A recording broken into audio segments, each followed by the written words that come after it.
एक समय था जब माइक्रोमैक्स, कार्बन और लावा जैसी भारतीय मोबाइल कंपनियों की भारत में बादशाहत थी। 2014 में माइक्रोमैक्स 16.6% मार्केट शेयर के साथ पहली बार टॉप पर पहुंची थी। 2014 के मोबाइल मार्केट शेयर को देखने से साफ है कि टॉप 5 में कोई भी चाइनीज ब्रांड नहीं थी। लेकिन 2019 के अंत तक भारतीय मोबाइल इंडस्ट्री का लगभग 70% चीनी कंपनियों के कब्जे में जा चुका था। ऑनलाइन मार्केटप्लेस फ्लिपकार्ट और अमेजोन का आम लोगों में पॉपुलर हो जाना और भारत की मेक इन इंडिया इनिशिएटिव का काफ़ी बड़ा हाथ रहा है इन कंपनियों को दिवालिया बनाने में।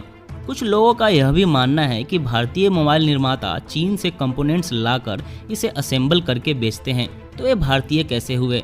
दोस्तों, जब हम डायरेक्ट चीनी कंपनियों के फ़ोन्स को खरीदते हैं और जब हम भारतीय फ़ोन्स को खरीदते हैं, दोनों में काफ़ी अंतर होता है। एक का पूरा पैसा चीन जाता है और दूसरे में सिर्फ पार्ट्स का पैसा चीन जाता है, बाकी मुनाफा देश के भीतर ही रहता है। इवन सैमसंग और एप्पल जैसी बड़ी कंपनियां रिसर्च एंड डेवलपमेंट, सॉफ्टवेयर निर्माण से लेकर फ़ोन्स की डिज़ाइनिंग का काम तो वे खुद ही करते हैं अपने देश में। लेकिन मोबाइल कंपोनेंट्स के मैन्युफैक्चरिंग के लिए दुनिया भर के अलग अलग एजेंसियों पर डिपेंड रहते हैं। यहाँ तक कि इनके कई पार्ट्स चाइना में बनते आ रहे थे, क्योंकि चाइना में बनवाना उन्हें सस्ता पड़ता है due to lower labour cost. लेकिन एक कंपनियां भी अब धीरे धीरे चाइना से शिफ्ट होकर वियतनाम, ब्राज़ील, कोरिया और भारत में भाग रहे हैं। वजह सिंपल है, चाइना का बढ़ता प्रभुत्व। तो आइए जानते हैं आज के समय में भारतीय मोबाइल निर्माताओं की क्या स्थिति है। उनके सोशल मीडिया पोस्ट को खंगालते हैं, साथ ही उनके लास्ट रिलीज्ड फ़ोन को भी देखेंगे। अगर वीडियो अच्छी लगी तो शेयर करके मुझे सपोर्ट जरूर कीजिएगा। साथ ही अगर नए हो तो नीचे दिख रहे लाल रंग के सब्सक्राइब बटन को जरूर दबा लेना। एक समय का बादशाह माइक्रोमैक्स की बात करें तो वैसे तो ये ट्विटर पर एक्टिव है। आने वाले समय में इनका इरादा कोई नई फ़ोन को लॉन्च करने का है, ऐसी कोई ट्वीट या पोस्ट फिलहाल मुझे नहीं दिखी और ना ही कोई ऑफिशियल घोषणा इनकी तरफ से की गई है। माइक्रोमैक्स ने अपनी last phone Micromax i1 note मई 2019 में लॉन्च की थी। फिर इसके बाद अभी तक माइक्रोमैक्स की कोई और मॉडल लॉन्च नहीं हुई है। इनकी ऑफिशियल वेबसाइट पर भी वही पुरानी लॉन्च पड़ी हुई है और कोई नई अपडेट नहीं है। अगर इनकी सब्सिडरी ब्रांड यू की बात करें, जिसमें माइक्रोमैक्स का 99% का स्टेक है, इसने भी अपनी आखिरी फ़ोन US सितंबर 2018 में रिलीज करी थी। फिर इसके बाद से इसका भी कोई अता पता नहीं है।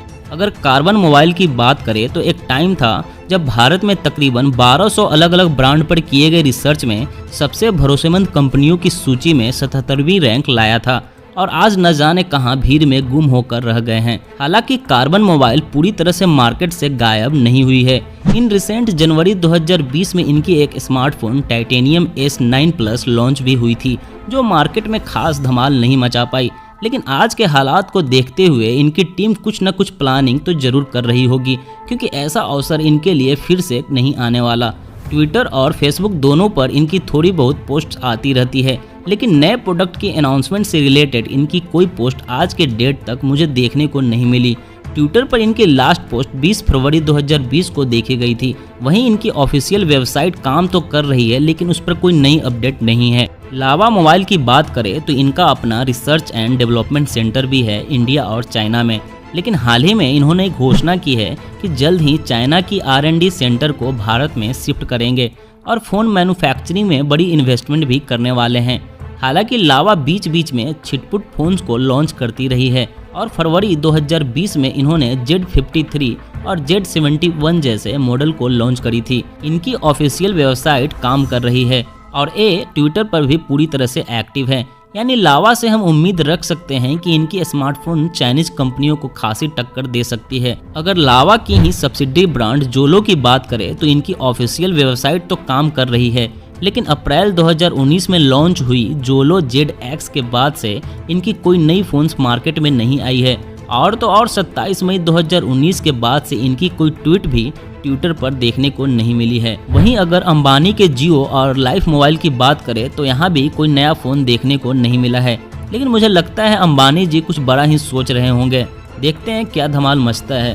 फिलहाल अगर इंटेक्स और ओनिडा की बात करें तो ये दोनों कंपनियां स्मार्टफोन बिजनेस से अपने आप को दूर कर चुके हैं और इनके सिर्फ फीचर फोन्स और बाकी इलेक्ट्रॉनिक उपकरण जिसके लिए वो जाने जाते थे, बस उसी पर फोकस कर रहे हैं।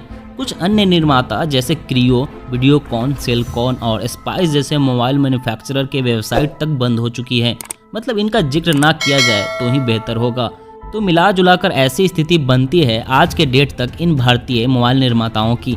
लेकिन उम्मीद है इनमें से अधिकांश कंपनियां फिर से कमर कस रही होगी और आत्मनिर्भर भारत के इस शानदार अवसर को वे बिल्कुल भी गंवाना नहीं चाहेंगे। जल्द ही इनकी तरफ से मोबाइल लॉन्चिंग की घोषणाएं भी आनी शुरू हो जाएगी। अब देखना है इस अवसर का इस्तेमाल वे कैसे करते हैं। आज के इस वीडियो में बस इतना ही।